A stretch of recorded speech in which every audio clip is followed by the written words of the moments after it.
성경 교독하겠습니다. 사사기 13장 2절부터 14절까지입니다. 소라 땅의 단 지파의 가족 중에 마노아라 이름 많은 자가 있더라.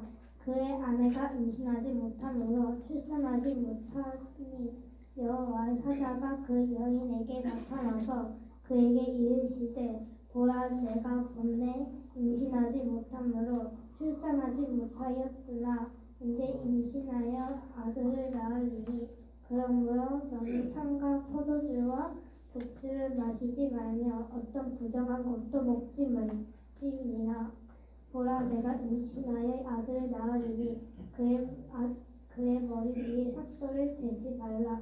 그 아이는 태에서 나옴으로부터 하나님께 바쳐진 나시린이 되리라. 그가 블레셋 사람의 손에서 이스라엘을 구원하기 시작하리라 하시니 이에 그 여인이 가서 그의 남편에게 말하여 이르되 하나님의 사람이 내게 오셨는데 그의 모습이 하나님의 사자의 용모 같아서 심히 두려움으로 어디서부터 왔는지를 내가 묻지 못하였고 그도 자기 이름을 내게 이르지 아니하였으며 그가 내게 이르기를 보라, 내가 임신하여 아들을 낳으리니 이제 포도주와 독주를 마시지 말며 어떤 부정한 것도 먹지 마라. 이 아이는 태에서부터 그가 죽는 날까지 하나님께 바쳐진 나시린이 되리라 하더이다 하니라. 마노아가 여호와께 기도하여 이르되 주여 구하옵나니 주께서 보내셨던 하나님의 사람을 우리에게 다시 오게 하사 우리가 그 낳을 아이에게 어떻게 행할지를 우리에게 가르치게 하소서 하니 하나님의 마노아의 목소리를 들으시니라. 여인이 곁에 앉았을 때 하나님의 사자가 아들 아니할지라. 여인이 급히 달려가서 그의 남편에게 알려 이르되 보소서, 전에 내게 오셨던 그 사람이 내게 나타나이다 하매 마노아가 일어나 아내를 따라가서 그 사람에게 이르러 그에게 묻되 당신이 이 여인에게 말씀하신 그 사람인가? 아니 이르되 내가 그러다 하니라. 마노아가 이르되 이제 당신의 말씀대로 되기를 원하나이다. 그 아이를 어떻게 기르며 우리가 그에게 어떻게 행하리이까? 여호와 사자가 마노아에게 이르되 내가 여인에게 말한 것들을 그가 다 삼가서 포도나무의 소산을 먹지 말며 포도주와 독주를 마시지 말며 어떤 부정한 것도 먹지 말고 내가 그에게 명령한 것을 다 지킬 것이니라 하니라. 아멘. 지혜로운 우리 박한우 어린이가 함께 있으니까 우리 3명의 어린이로 어린이집을 맡게 되었습니다. 이러다가 이 아이들이 중학생이 되면 아동부가 사라질까 두렵습니다. 교회학교 아동부 미래를 생각하면서 지금 우리 아동들 다 애들이 비게 되면 그 세월이가 수고하고 애를 써서 대기 어린이가 계속 있습니다. 물론 많은 어린이가 다른 교회라도 다니고 있으니 감사하고요. 또 교회에 아직 다니지 않은 일부 어린이도 있습니다.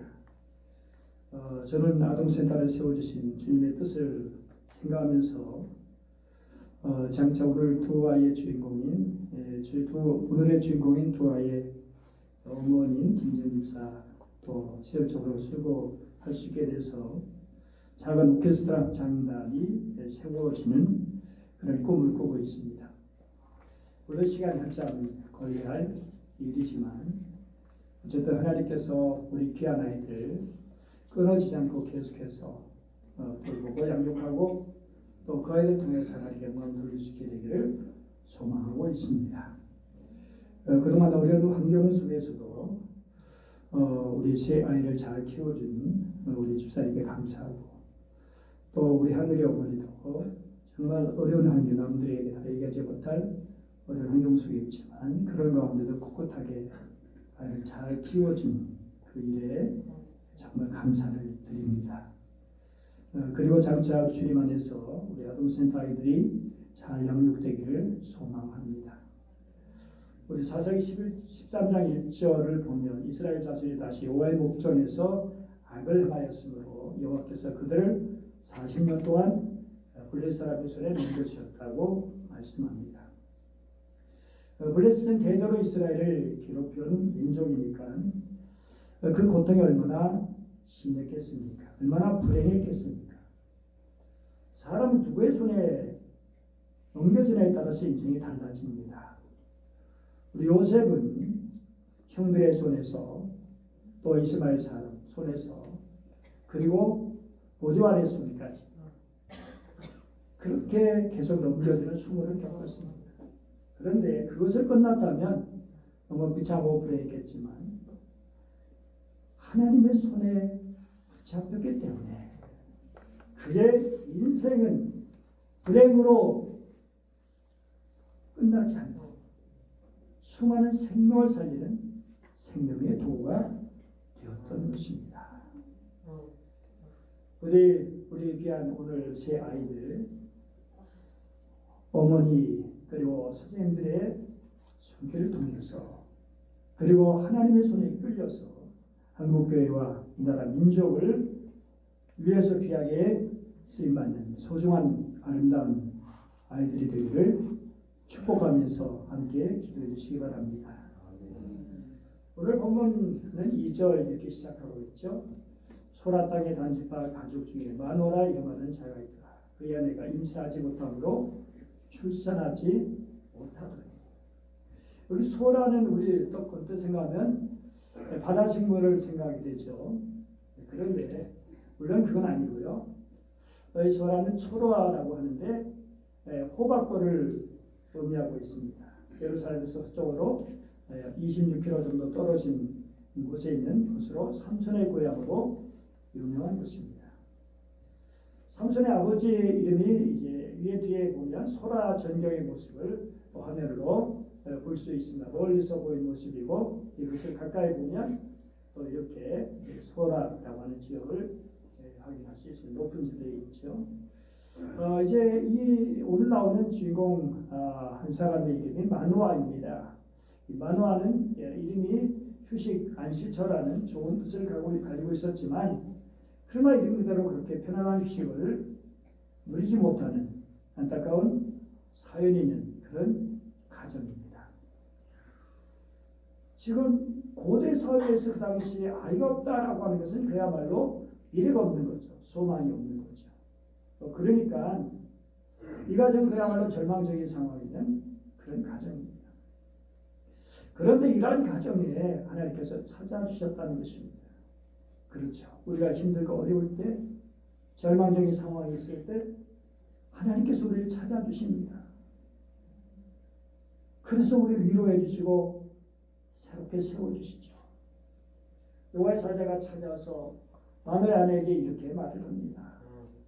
이제 임신하여 아들을 낳을 것이다. 정말 이루 말할 수 없는 감격적인 너무 믿겨지지 않을 수 있는 그런 말씀이죠. 도저히 아이를 할 수 없는 그런 가정에 이 아이에게 이 가정에 아들을 주신다는 것은 그야말로 선물입니다. 내가 노력해서 얻어지는 것이 아니라 내가 구입해서 소유가 되어지는 존재가 아니다. 사랑하는 여러분 꼭 기억하시기 바랍니다. 자녀는 하나님께서 주신 선물입니다. 하나님께서 사모예요. 얼마나 귀한 이스라엘 민족의 지도자가 되었습니다. 이게 나실의 가장 첫 단계. 어떤 조건으로 하나님께 기도하던 것이 나중에는 조건 없이 하나님 앞에 헌신하기 위해서 하는 그런 단계로 변하게 되어 있습니다. 두 번째는 세상에서 자기를 구별해내는 것입니다. 그러니까 거룩이라는 건 뭐냐면 다른 사람과 다르다는 것인데, 나실에게 다른 사람이 볼 때 구별되는 조건이 있는데, 오늘 말씀에 나오는 것처럼 머리에 면도칼 삭도를 대지 않고, 포도주를 마시지 않고, 독주 마시지 않고 자기를 성결하게 하는 것이죠. 물론 이렇게 하면서 자기의 삶은 세상에서 그대로 또 살아가는 것입니다. 세 번째로는 나실인이 하나님께 자기를 봉헌하는 것입니다. 그래서 이제는 세상 용도로 자기를 쓰지 않고 하나님의 용도로만 쓰겠다는 것이 나실인의 서양입니다. 그런데 우리는 성경에 보면 레위도 있고 제사장도 있습니다. 그럼 그들과 차이가 뭐냐라는 것이죠. 레위는 온전히 하나님 쪽에서 봉사하는 사람입니다. 나실인은 이 세상에서 평범하게 살아가면서 내용적으로는 하나님의 사람으로 사는 거예요. 그러니까 이 나실인은 백성과 레위 사람들을 연결시켜주는 고리라고 말할 수 있어요. 여러분 나실인 생각하면 누가 생각났죠? 나실하면 물론 삼손이지만 로마서 12장 1절 말씀 같이 한번 읽어볼까요? 시작. 그러므로 형제들아 내가 하나님의 모든 자비하심으로 너희를 권하노니 너희 몸을 하나님이 기뻐하시는 거룩한 산 제물로 드리라. 이 너희가 드릴 영적 예배입니다. 그러니까 하나님께 자기를 드린 몸으로 예배하는 사람이 바로 나실인입니다. 우리 마틴 루터가 이 말씀을 쭉 하면서 이렇게 말했어요. 예배드리러 곁에 가야 하고 예배드리러 공장에 가야 한다 라고 하는 것입니다. 결국 하나님 앞에서 형식적인 그런 예배 드리는 것은 아니지만 그 삶이 예배로 하나님께 드려지는 삶입니다. 그것이 바로 로마서 10장 1절의 말씀의 뜻이 나실인 정신과 통하는 것입니다. 나실인의 대표적인 인물을 뽑으라면 요셉을 꼽을 수 있죠.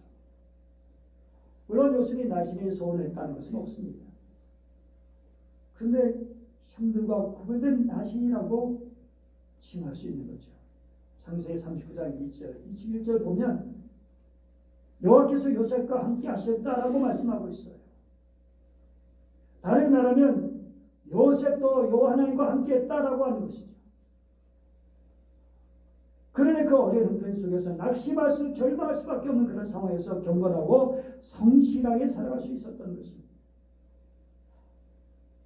이런 걸 보면 요셉은 나실인으로 살아간 나실인의 샘플, 본보기가 되는 사람이죠. 사무엘도 나실이라 말할 수는 없지만 어머니 한나가 나실인을 소원해서 얻은 아들이기 때문에 또 나실이라 말할 수 있는 사람이죠. 근데 가장 확실한 나실이 누구냐? 바로 예수님이십니다. 예수님 나사렛 예수라고 하죠. 지역 출신. 거기서 자라신 데가 나사렛이죠. 근데 나사렛은 나사렛인들이 사는 마을이었을 것이다라고 말하기도 합니다. 확실하지 않지만 예수님을 나사렛 사람이라고 했을 때 나사렛 나지르라고 하는 이름으로 읽을 수 있다라고 하는 거죠. 나시르를 말하죠. 꼭 그렇지 않다 할지라도 이 땅에서 우리가 똑같은 삶을 사셨지만 세상 사람이 아니라 온전히 하나님께 드려진 사람들과 완전히 구분된 그런 삶을 살아가신 분이시기 때문에 예수님이야말로 나실이라고 확실하게 말할 수 있는 것입니다.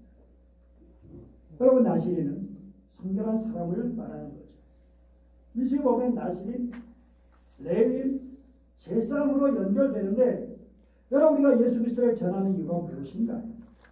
물론 구원받고 영생을 누리기 위해서 천국 백성이 되기 위해서 하나님의 자녀가 되기 위해서 근데 더 나아가서 주님의 거룩의 온 세상에 확대되도록 하기 위해서입니다.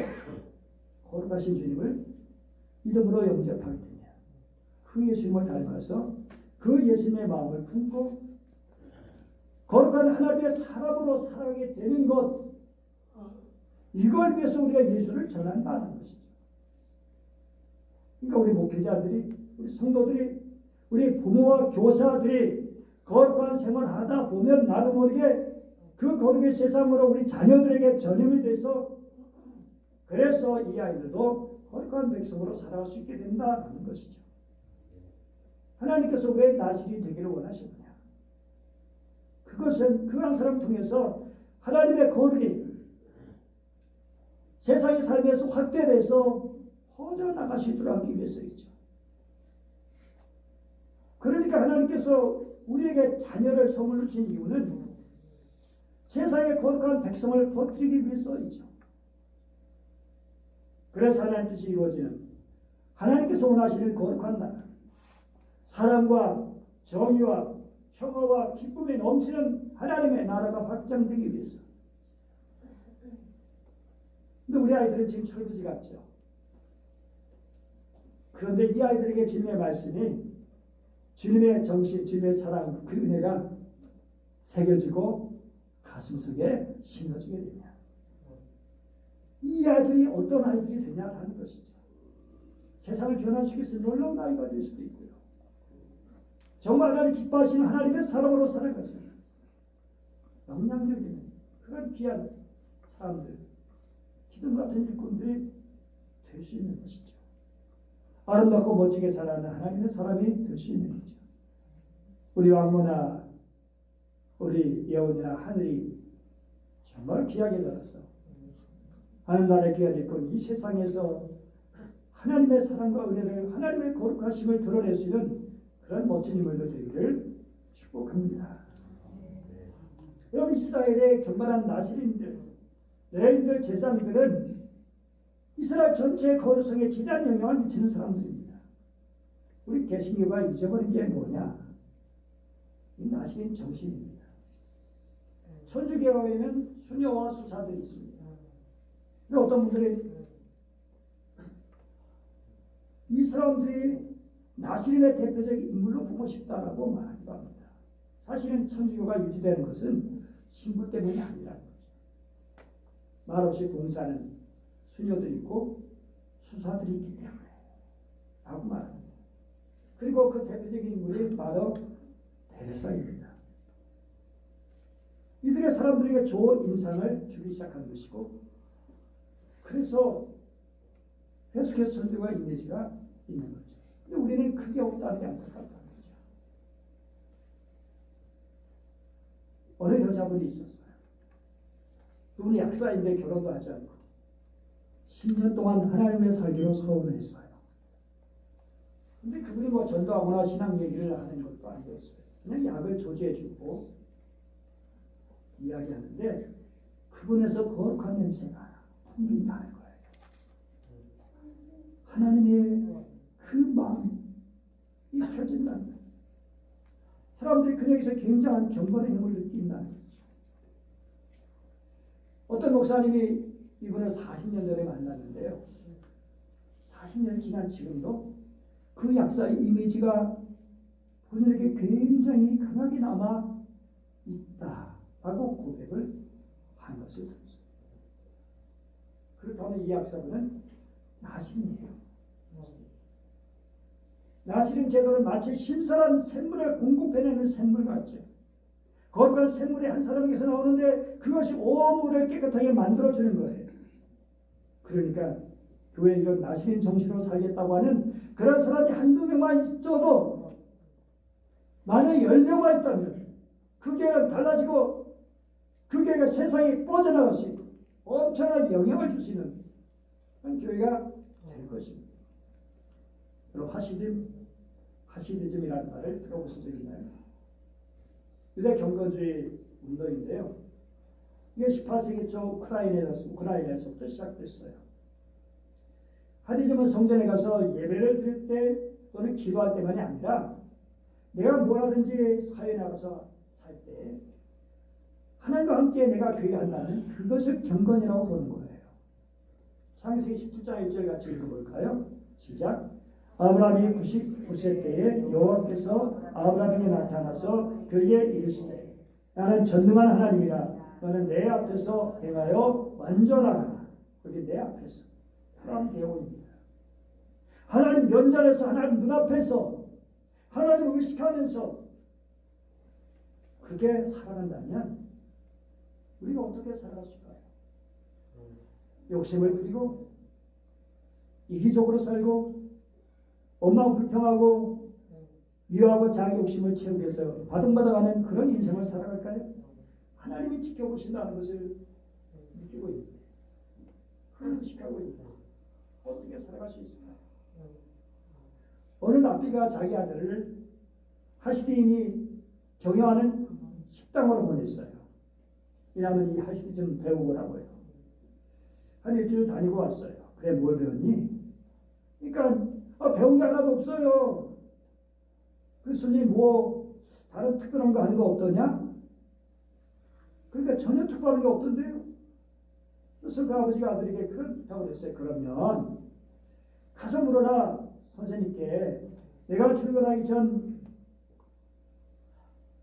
나보다 더 일찍 출근하시는데 그때 와서 뭘 하십니까? 라고 물어봐라. 근데 아들이 가서 물었어요. 선생님, 내가 오시기 전에 뭐 하십니까? 그러자 나는 1시간 전부터 우리 집에 오는 손님들을 하나님 대접하듯이 대접하기 위해서 그릇을 한 번씩 깨끗하게 닦는다. 아버지가 뭐라고 하시든 뭐 그래도 한 번 닦는데요. 그러면 또 선생님께 가가지고 퇴근에는 뭐 하시는가 이렇게 물어봐라. 그러니까 우리 집에 오는 손님들을 천사 대접하듯이 하나님 대접하듯이 하기 위해서 그릇을 한 번 더 닦는다 라고 했다는 거예요. 별거 아닌 것 같은데 이게 하시기즘이에요. 하나님 앞에서 여러분 아무것도 아닌 것 같지만 그분들 그릇 하나 깨끗하게 닦아서 대접하는 게 하나님 대접하는 것이고 하나님 대접하지 그렇게 손님을 대접하는 것이고 이게 하시디즘 성실. 그 밑바닥에 바로 나시린이 있는 거예요. 자 여러분 이 엉망의 시대에 이 불의한 시대에 내가 하나님께 복된 사람으로 어떻게 살아가겠냐. 하나님 규칙을 정해보면 어떨까요? 부모로서 하나님의 자녀로서 나는 술은 절대로 입에되지 않겠다. 거짓말 절대 하지 않겠다. 우리 학생들 절대로 야동을 보지 않겠다. 기타 이런저런 것을 정할 수 있어요. 학습 습관 그리고 나눔 습관. 얼마나 일주일 동안 공부하면 되느냐. 얼마나 휴식을 잘 취했느냐. 그리고 얼마나 나누면서 살았느냐. 물질이라든지 어떤 모습이라든지 얼마나 나누느냐. 이게 생활의 습관이 되기 위해서.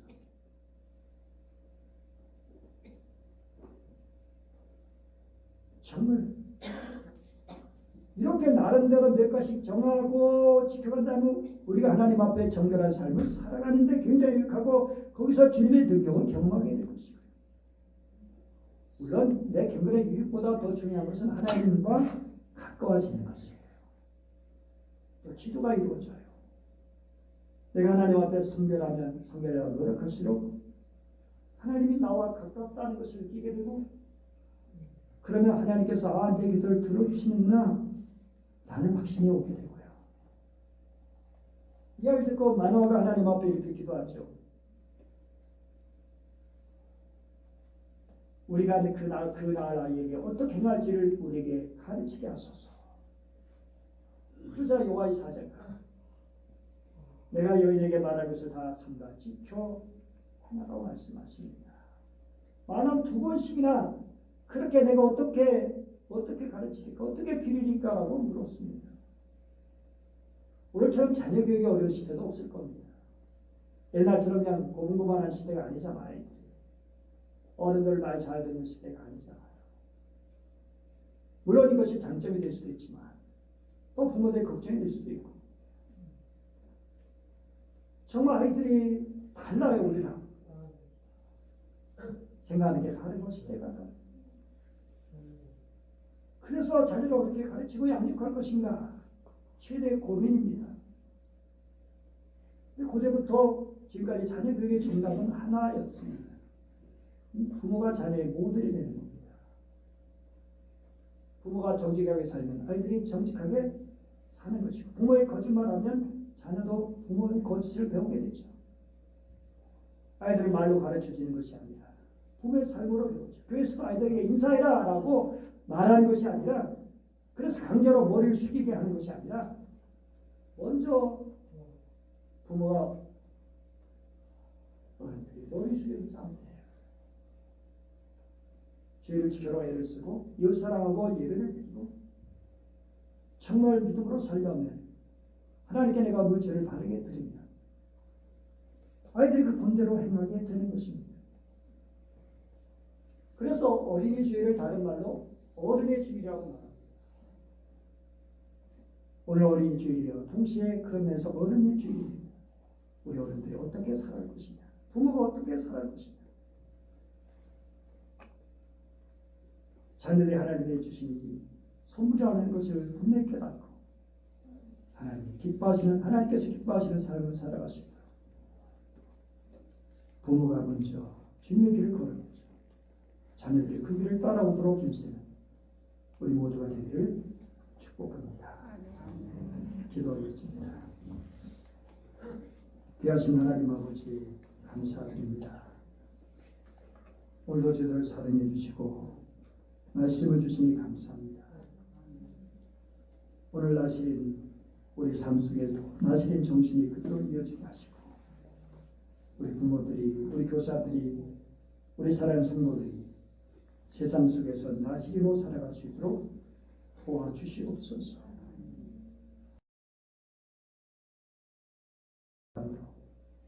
그것이 우리 자녀들에게 다음 세대까지 아름답게 이어지게 하시고 하나님의 나라가 하나님의 뜻이 더욱 이루어지게 하여 주시옵소서. 간절히 원하며 주 예수님의 이름으로 기도드립니다.